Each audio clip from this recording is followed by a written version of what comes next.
Hello, my name is Rory Canterbury. I'm going to be your host today on Arch Talk 101. And today, what we'd like to talk about is target panic, what causes it, and how to fix it.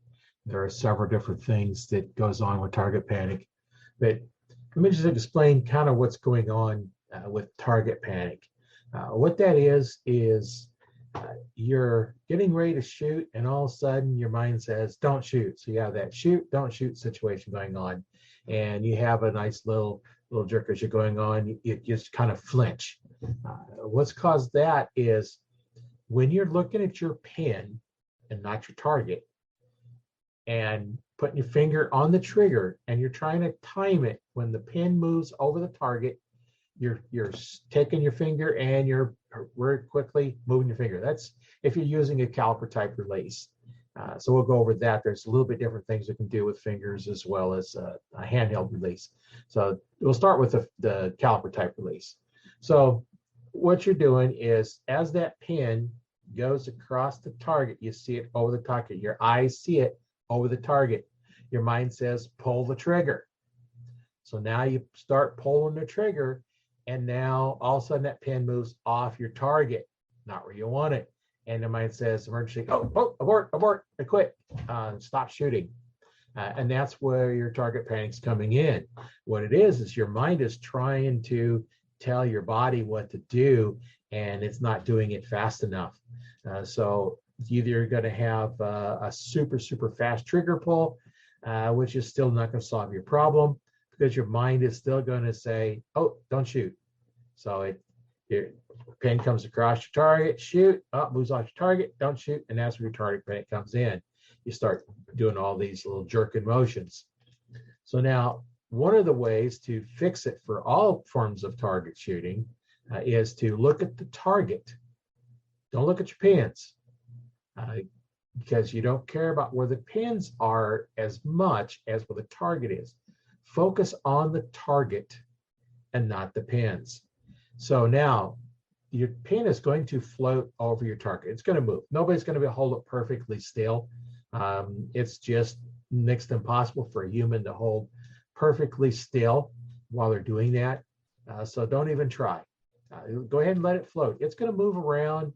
Maybe it floats around in like a figure 8 pattern or something, or it moves up or down in circles, or however it moves, let it move.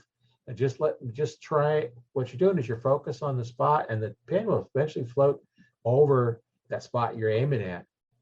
And now what you want to do is not using your finger to pull the trigger. Remember, when you do that, you're going to have problems. So just a little sidetrack here, a little experiment to show you why you don't want to use your finger to pull the trigger, because that's one that causes target panic. So get in your shooting form. If you're right-handed or left-hand, doesn't matter. Point your bow, your hand, you normally hold the bow in it, and concentrate on some small object, like you got a door handle or something off at a distance. Make sure it's a good 20 yards away if possible. If you're doing it in the house, just pick something really small and focus on that spot only. Don't think about nothing else. Now, if your finger extended out like you normally shoot at that finger pointing out, like everybody does, and try and pull that trigger. Now, without thinking about the finger, make it move. Okay, remember, you're concentrating on the spot only. Just concentrate it like if you take your gaze off of it, something's going to happen bad. Well, it will, because you're going to miss target. But just concentrate on that, as nothing else matters except your focus on that one spot. And now, without thinking about the finger, make it move. You cannot do it. That's 2 fine motor skills. You can't do 2 fine motor skills at a time. The example of that is pat your head and rub your tummy, and then switch hands and try and do it. Unless you really work on it for hours and hours, you're not going to be able to do it. There's other exercises, making your fingers go different ways, all kinds of different things you can do. You're not going to be able to do it. So now let's go in the proper way to shoot, which is going to eliminate your target panic, because you're not thinking about where the pin is.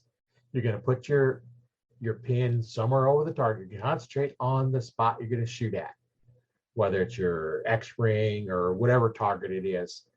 Put your spot over there, put the pin over it. Now, you're going to move the trigger from the tip of the finger back 2 knuckles. Let your hand relax, completely relaxed hand. Now, put that hand up there, and now when you get ready to shoot, all you're going to do is squeeze your shoulder blades together like you're trying to hold a pencil, and that hand will move back, and that will fire the bow. You're not going to be able to know exactly when it goes off because you're not pulling on a trigger. So that's a surprise firing. Now, one good way to test this out, to see, I've done this many times with new archers, where I have them, all they're doing is aiming their fingers off the trigger. And I say, okay, go ahead and aim. And they're aiming, they're pulling back on it to hold it. And I'll reach up there, have my finger by the trigger, and I will pull the trigger for them.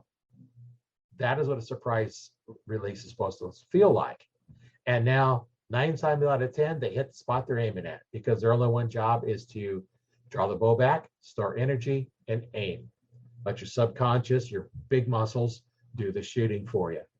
So that is how you're going to eliminate the target panic, is quit thinking about pulling the trigger. When you think about pulling the trigger, you can try this as you're doing that little experiment. As you're thinking about pulling the trigger, what did you stop doing? You stopped aiming. So now what are you going to hit? Don't know, because you're not aiming. You're just pointing in that direction and pulling the trigger. So that's something to eliminate target panic. That's what you're going to have to do. Now let's get into the handheld releases, because a lot of people shoot those. I shoot both. Now with the handheld, a lot of people think that you're going to put that trigger on your thumb and you're going to pull the trigger with your thumb. The problem with using your thumb, they call them a thumb release, which is incorrect, because your thumb's not actually pulling a trigger, but if the trigger is down by your thumb. So now you're going to take your thumb, which has less dexterity than the index finger, and now you're going to try and fire that release with something that has less dexterity and less control. Have to think about it more than you do the index finger. So what you're going to do is, there's a little webbing between where your index finger and your thumb meet, right there at your hand. You want to have that release, but the trigger is right there. Now, you're just going to relax your hand as well. Not going to relax as much, because you actually have to hold the release in your hand, but you're going to put it right there. And now you're going to do the same thing. You draw it back, you get your anchor point, and now you don't pull the trigger. You don't even squeeze your hand. You have the pressure on it. Now with the same back muscles you used earlier, we're going to pull that back. And as that hand rolls back, it's going to fire that release. So that's how you eliminate target panic with a handheld release. So now let's get into one that the traditional archers are going to use. Most of your compound bows now, you're not going to be able to shoot with fingers because they're just too short. The finger pinch is just too severe. And one of my bows when I first got, I was shooting fingers because I used to shoot in recurves, and my ring finger would go numb on me after shooting a few times. So I went to release and solved the problem. So now with your fingers, you're going to get one of those same things where now normally it's more instinctive, so you're more concentrating on your target, not on where your arrow is, unless you put pins on it. And in case you're using pins, it's the same basic concept.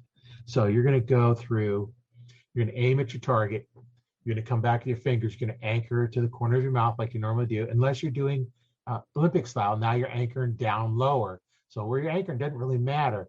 What matters is how you're letting go of that string. You know, when you loose the string, it's called when you let go of the string.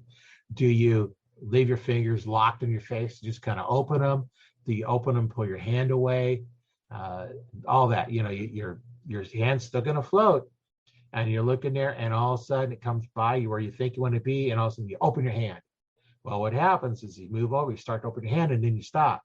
Well, the problem with the recurve and longbows is that string is right on the tip of your finger. Once you start moving, it's going to go off because you're not really putting it clear back under your fingers. It's normally going to go between your fingertip and your first knuckles where you're going to put that string. So there's not a lot holding it on. So that's what you're going to have to do for there.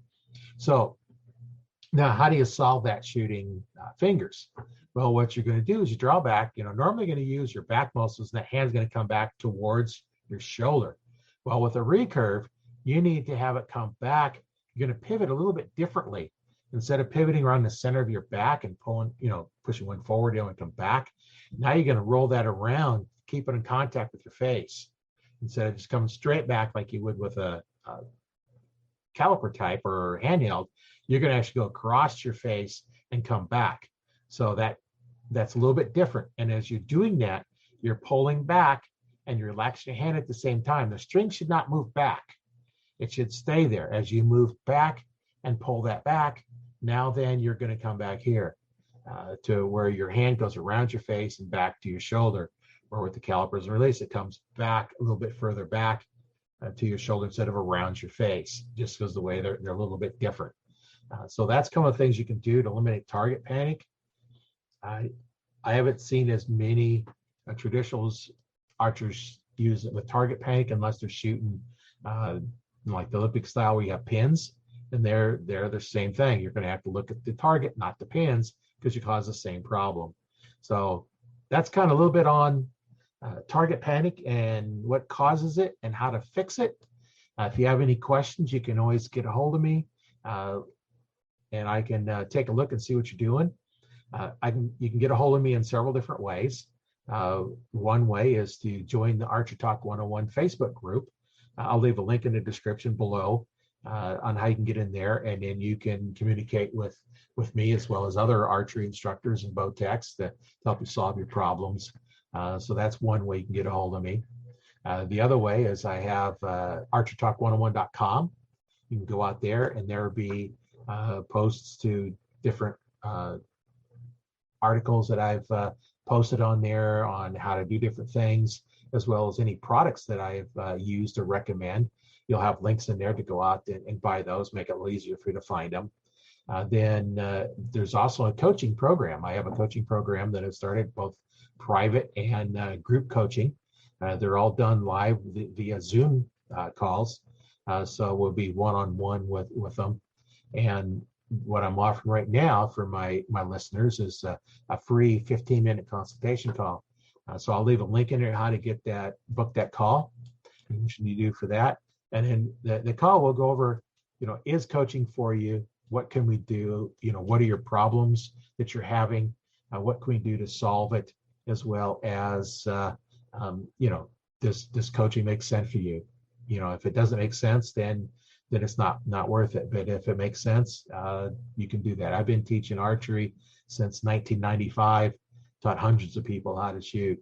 And I mostly work with beginners. I figure they're the ones that need the most help. As you get intermediate, you're still needing help. A lot of the advanced, like the Olympic archers, they have a personal coach that works with them on a weekly, daily basis, and they're paying them to help them get to the next step. So I'm offering a free consultation call for those that are interested. Just get a hold of me in one of the links in the description, and let's take your archer skills to the next level. Once again, my name is Roy Canterbury, and I've been your host today on Archer Talk 101.